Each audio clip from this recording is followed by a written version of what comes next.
గోదావరిలో దురదృష్టమైన పరిస్థితి. ఎందుకనంటే ఇది ఒక కాశీ నది లెక్క ఉత్తరవాహిని గోదావరిలో ఇలా చూడండి.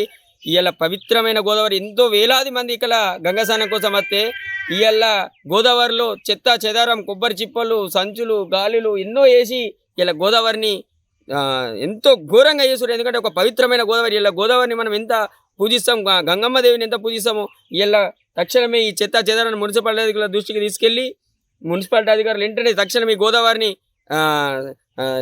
శుభ్రంగా ఉంచాలని కోరుతున్నాం. ఎందుకంటే ఇంకొక నెల అవుతుందంటే మహాశివరాత్రి ఉత్సవాలు కూడా జరుగుతాయి. గోదావరి చెత్త చెదాలు ఉంటే చాలామంది భక్తులకు ఇబ్బంది జరిగే అవకాశం ఉన్నాయి. మున్సిపాలిటీ అధికారులు వెంటనే ఒక స్వచ్ఛ భారత్ కింద ఎన్నో డబ్బులు వస్తాయి ఈ గోదావరికి. మరి మున్సిపాలిటీ అధికారులు ఏం చేస్తున్నారు, దీన్ని తక్షణమే చూసి మున్సిపాలిటీ అధికారులు తక్షణమే ఈ గోదావరి చెత్త చెదారాన్ని సాఫ్ చేసి తక్షణం చేయాలని నేను దయచేసి మున్సిపాలిటీ అధికారులకు కోరుకుంటున్నాను.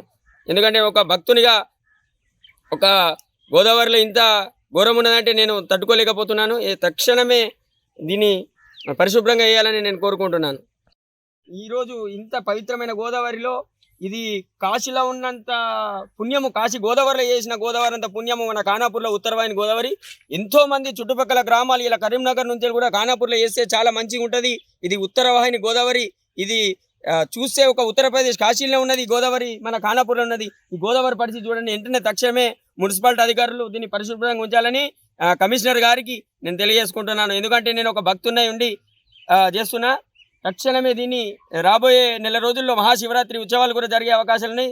తక్షణమే ఈ తంతెలు కానీ ఇవన్నీ కానీ పరిశుభ్రంగా ఉంచి గంగమ్మ దేవికి చాలా ఉండాలని ప్లస్ ఈ పరిశుభ్రమైన గోదావరిని పరిశుభ్రంగా ఉంచాలని నేను మున్సిపాలిటీ అధికారులు కోరుకుంటున్నాను. అంటే ఉత్తరవాహిని మన ఖానాపూర్లో తప్ప వేరే దగ్గర లేదు. ఇక్కడ చెత్త చెదారం మొత్తం పాడేస్తున్నారు. మెట్ల నుంచి వచ్చిన వాళ్ళకు పోయే వాళ్ళకు అందరికీ స్మెల్ వస్తున్నది.